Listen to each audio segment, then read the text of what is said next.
শ্রীরাম জন্মভূমি ভব্য রাম মন্দিরের প্রথম প্রতিষ্ঠা বর্ষ।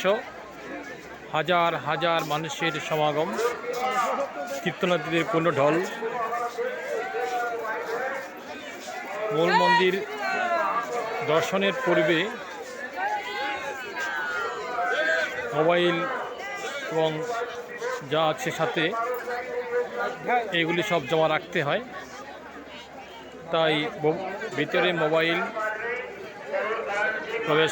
প্রবেশ করা যায় না, নিষিদ্ধ আছে। তাই গর্ভমন্দির বা মূল মন্দির আমরা তার কিছু ফটো বা চিত্র তুলতে পারিনি।